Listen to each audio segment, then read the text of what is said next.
बात आएगी आर्थराइटिस की। आर्थराइटिस की शायद ही कोई घर ऐसा हो जिस घर में दर्द ना हो, और दर्द अगर है तो निश्चित रूप से उस घर में कहीं ना कहीं तकलीफें भी रहती हैं, उस घर में कहीं ना कहीं उदासी भी रहती है, उस घर में कहीं ना कहीं निराशा भी रहती है। क्योंकि अगर एक बार ये आर्थराइटिस हो जाती है तो चलना फिरना जीना दूभर हो जाता है। आप छोटे से छोटे काम करने के लिए भी मोहताज हो जाते हैं। क्या होता है, आप सीढ़ी चढ़ रहे हैं, सीढ़ी उतर रहे हैं, आपको दिक्कत हो रही है। आप कुर्सी पे बैठ के भागवत सुन रहे हैं और भागवत सुनने के बाद में जैसे ही आप खड़े होते हैं आपकी जान निकल जाती है।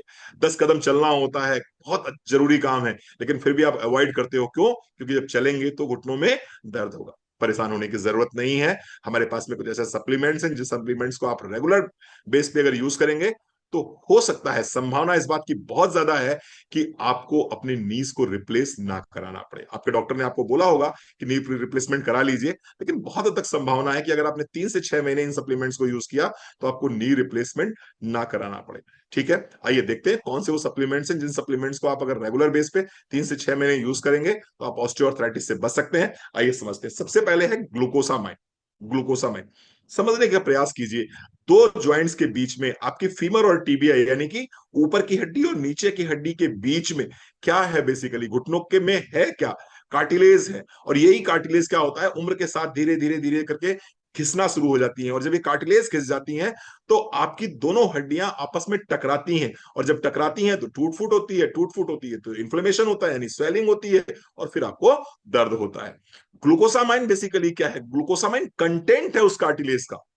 आप जब इसको पढ़ेंगे समझेंगे तो आप पाएंगे कि जो कार्टिलेज है, जो डैमेज हो रहा है, उसका जो स्मॉलेस्ट पार्टिकल है, स्मॉलेस्ट मॉलिक्यूल है, वो क्या है, ग्लूकोसामाइन है। और हम आपको ग्लूकोसामाइन बाहर से दे रहे हैं जिससे कि आपका जो कार्टिलेज का डैमेज हो रहा है वो डैमेज रुक जाए, और रुकने के साथ साथ में कार्टिलेज फिर से रीजनरेट हो जाए। तो ग्लूकोसामाइन की 2 गोली सुबह 2 गोली शाम को ले सकते हैं आप। इसके साथ साथ में आपको लेना होगा कैल्शियम, क्योंकि कहीं ना कहीं आपकी बॉडी में कैल्शियम कम हुआ है, जिसकी वजह से कार्टिलेज डैमेज हुए हैं, जिसकी वजह से आपकी बोन्स वीक हुई हैं, और जिसकी वजह से बोन्स में टूट फूट हुई है, और आज की तारीख में आप ऑस्टियोआर्थराइटिस से पीड़ित हैं। तो कैल्शियम की 1 गोली सुबह 1 गोली शाम को जरूर लेनी होगी। अब प्रश्न ये उठता है कि सर कैल्शियम तो ले लिया, लेकिन ये कैल्शियम क्या मेरी हड्डी तक पहुंच पाएगा? इस कैल्शियम को आपकी हड्डी तक पहुंचाने के लिए अगेन हमें एक सपोर्ट चाहिए होगा, और वो सपोर्ट किस चीज का होगा? वो सपोर्ट होगा विटामिन D3 का।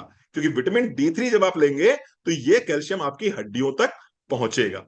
चौथी चीज आपको लेनी होगी टर्मरिक, क्योंकि जैसा कि मैंने बताया कि आयुर्वेद में one of the best medicine for anti inflammatory यानी कि इंफ्लेमेशन को